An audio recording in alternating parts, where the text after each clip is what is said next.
So we are off today to the parts house. We took the Ram in to have the service done before we left California, and no brake noises, no anything weird. Lo and behold, they always find something, right? So we miraculously had a chatter strip squeak after they had worked on it.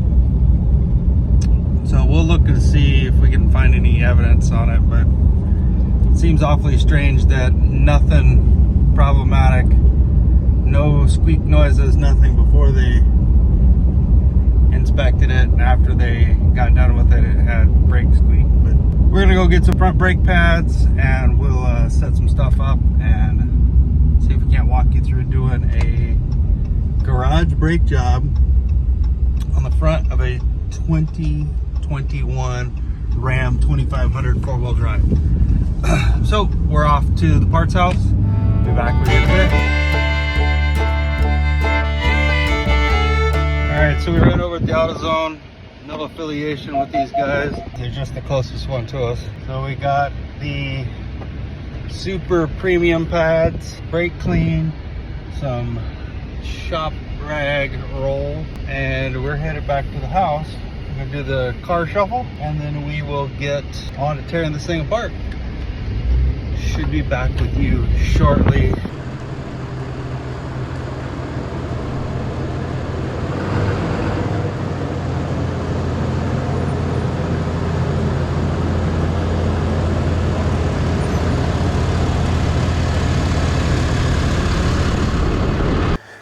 Okay, so we have now got the Ram pulled in. I used a star wrench just because I'm not in my normal shop. So we're gonna do this in the garage, the normal do-it-yourselfer way. So we have jack stand prepped. I'm gonna grab a jack. I have a brand new one around here in a box from the Harbor Freight. I wonder where it's at.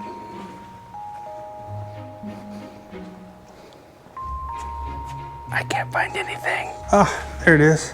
2.5 ton aluminum jack from the Harbor Freight. So I think we're gonna break this guy out, throw the handle on it, get the truck jacked up, get a jack stand put underneath it so we're safe, and then we'll embark on the front brakes on this thing.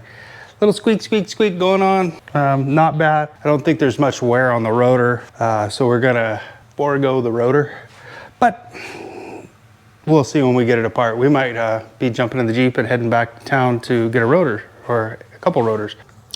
Okay, we didn't do an unboxing for you, but there's the box.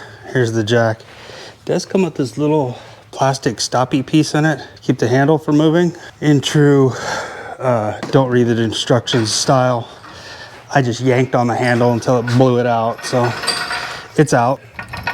The radius arm looks like a nice safe place to jack up. The jack does move nicely.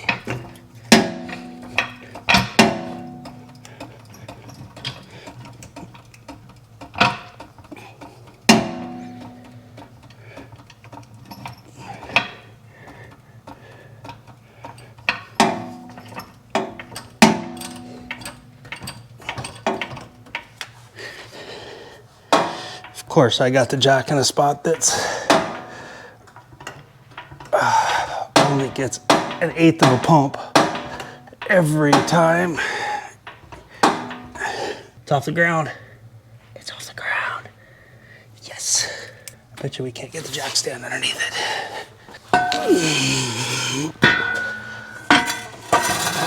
No, not under the radius arm. If I go up one more pump, I think I can get the jack underneath the frame rail.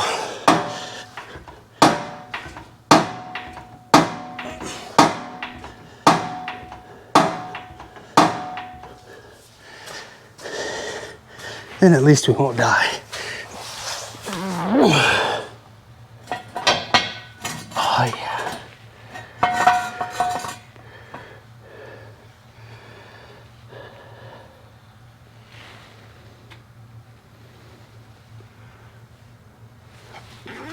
Okay.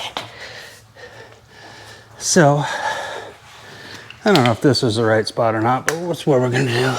We just put the jack on the frame rail right there. We're gonna leave the, well, we put the jack stand underneath the frame rail. We'll leave the jack underneath the tire, or underneath the radius arm point while we take the tire off and get to the brakes.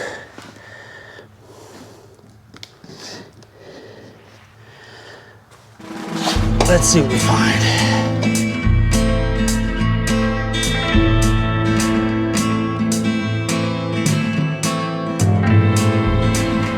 Let's see how far we wore them down. It's got 87,000 miles on it. Yeah, it looks to me like the outer is down to nearly nothing. Oh no, they're both down pretty low. Definitely time to change, but I don't see any damage going on the rotor. They're in pretty good shape. I'm not getting any vibration through the steering, so I think we're good. We're gonna roll with it. All right, so here's what we got. Top bolt came out nice and easy, 16 millimeter. This one right here, let's see if I can show you. See how that chingus is spinning right there? That won't allow it to come out. So what we're gonna do, I'm gonna stick this here screwdriver in.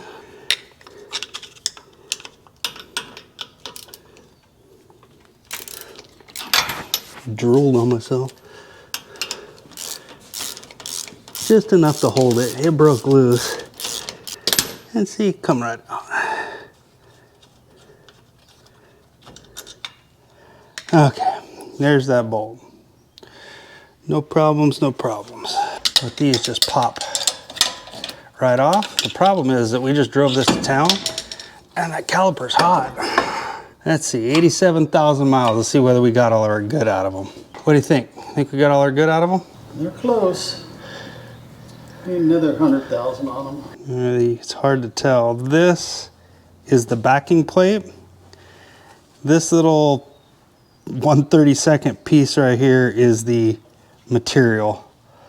So they are down to the end. So I don't know what happened at the dealer. I don't know whether they dog stomp the brakes on it to get them to squeak or what they do, but oh, the back one's got like a whole 1/8 of an inch. How much more that one has? We're good. Barely even any wear feel on them. Is it a dual puck system? Yep. I got a tool for it in the truck. Huh? I got a tool for it in the truck. We just throw, so here's what I do.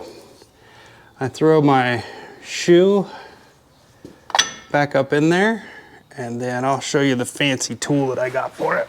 You guys will love this. So here's our tool. We just open those guys up and chomp, chomp, chomp that thing down.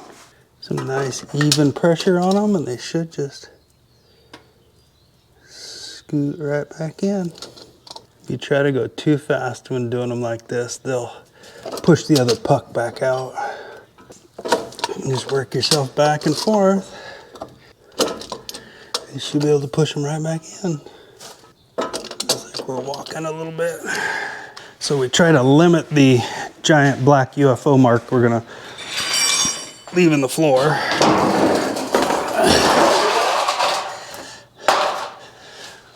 Put a catch can down. Get us some Wonder Juice. Try not to spray ourselves in the eye.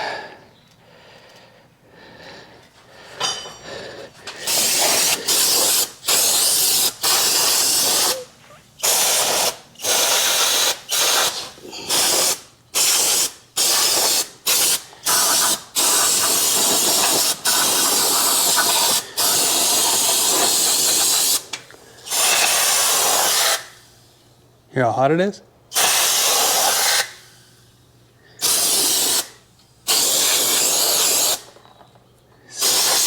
Sizzling.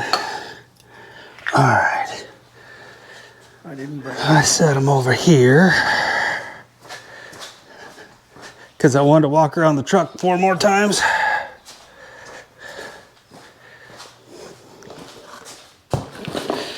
Okay, here's our parts kit. Got the little shims in it.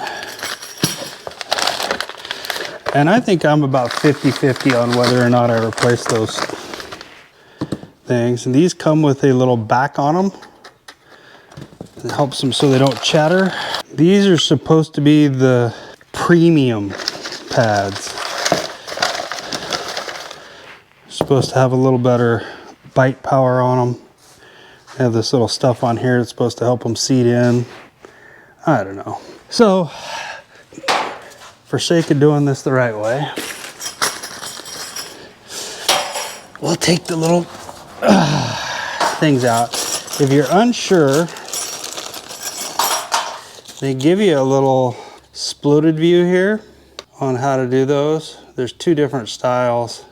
Neither one of those look like the style that we have. But you can always leave your pieces in there and do them one at a time. So if we look, that guy there matches that one. So we can take this, where's our screwdriver? And pop our old one out and put our new one directly back in there. And then she'll snap right in. This one should be the opposite. So it goes like that. Because it's top. Snap right in there. And then these are going to be hard to see, so we'll just pretend for you. Did you look in that drip pan right there?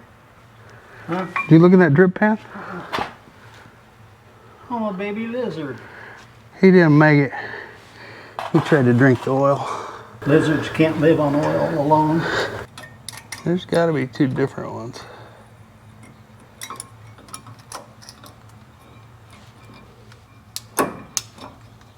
Oh no, that's just got to push those stupid spring clips out of the way.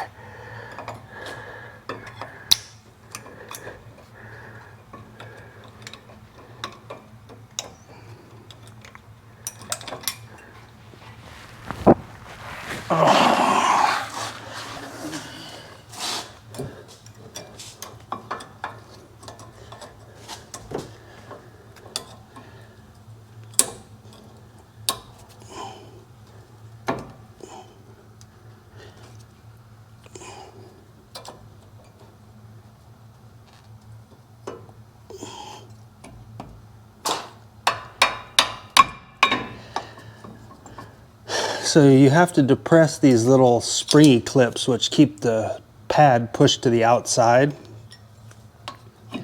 And in order to get the tabs to line up to go in the hole, which I didn't catch at first.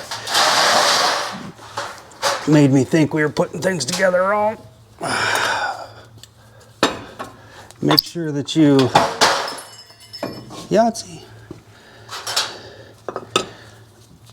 don't wind your ABS line or your brake hose up, because that's what I did the first time.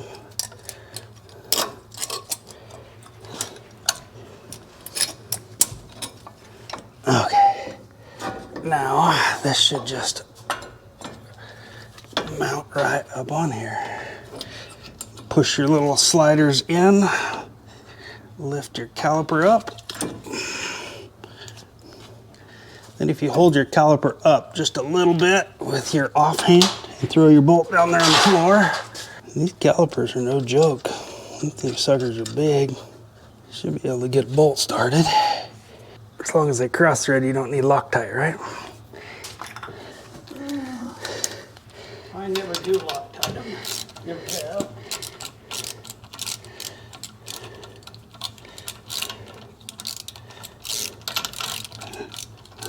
The sliders are so free that they just want to spin around in circles.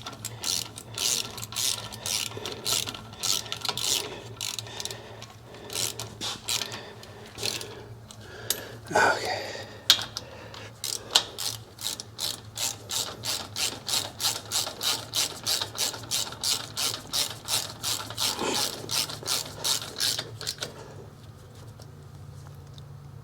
Click, click.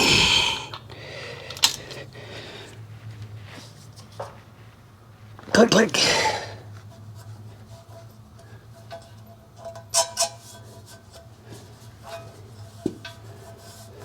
There's a weird line on that thing. I thought I had a crack in it. It doesn't. I'm sure there's a torque spec for this. You can look it up if you choose. I've never used a torque spec on one. As long as they're tight, they're good. And that is a set of brake pads put on.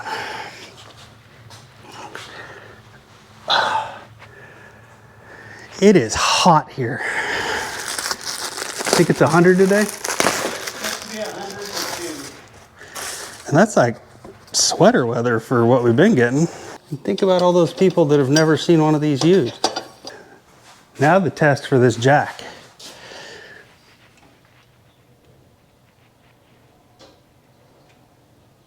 The turn easier?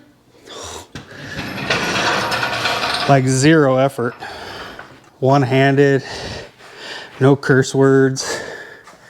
I don't know if we can use that thing.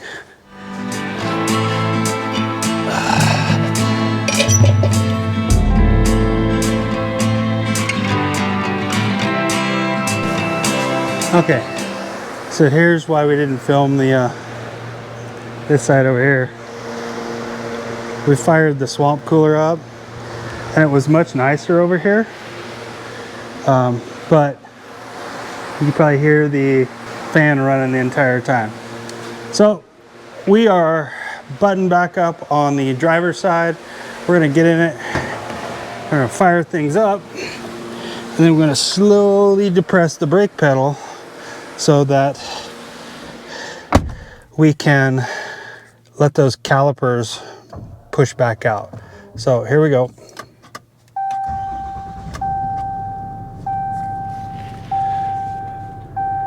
Really gonna be hard to see. Let me see if I can get some light down here for you. All right.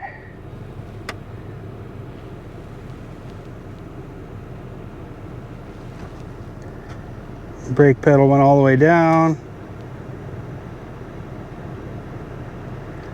All the way down.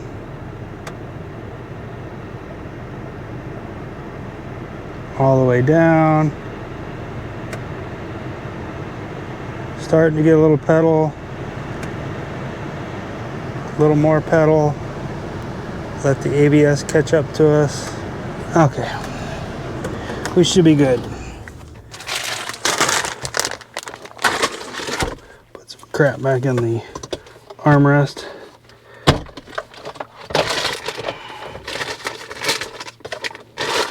All right. All right, I'm gonna take her for a test drive. Make sure we don't run over the fan when we back out. You want me to move it? Nah, we'll just dodge it.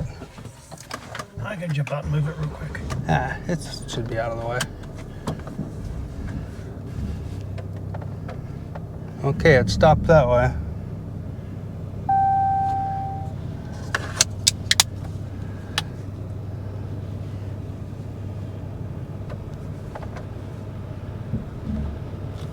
Okay.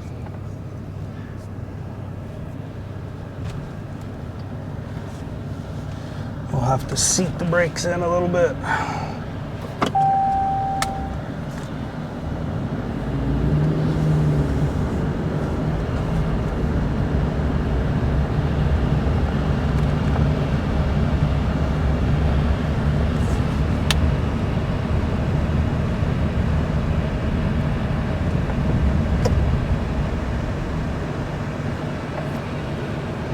Get out on the main road, stop a couple times. We should be good.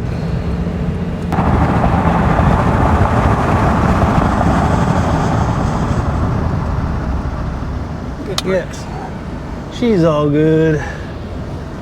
I'll just flip her around right here and head back to the house. And that right there is why we live where we live. Got that view on that side. that view on that side. In the wintertime, that's all covered with snow. You guys can see it. It's really hard. That right there, I believe, is, that's called Molly's nipple. That's right, Molly's nipple. I don't know. But we should be good to go. All back together and happy. We'll be back with you whenever we get back there. We'll do a wrap up on what we did. We'll give you some costs and compare those to the dealer costs. Definitely something that if you're mechanically inclined, you've got this. You can do this at home. All right, we told you we'd do a little recap for you. So all in for us, with 2 cans of brake cleaner and a roll of rags, we were into this whole job with tax $111.94. If I remember right, and I might be mistaken, but if I remember right, the dealership wanted starting at $1,200 to do the front brakes on it. I opted out of that, obviously. But if you're, like we said a little bit ago, if you're mechanically inclined, if you can change your own oil, if you can competently change a tire, I think that this is something that you could tackle. YouTube University, you can check us out there. You can check out, there's a lot of different guys doing this with probably a little more step-by-step informative. We seem to do it on the fly. And that's how we do everything around here. But hope you figured something out if you were looking to learn. If not, we're just back in the shop again doing what we do. As we showed you a little bit ago, we're not in our normal shop. We're working on that. Big news with that project coming fairly shortly. We'll do a little sneak peek for you in a future video, hopefully shortly. We got a meeting tomorrow to hash out some details, but big things coming for Big Hammer Garage. Thanks for watching, and we'll catch you on the next one.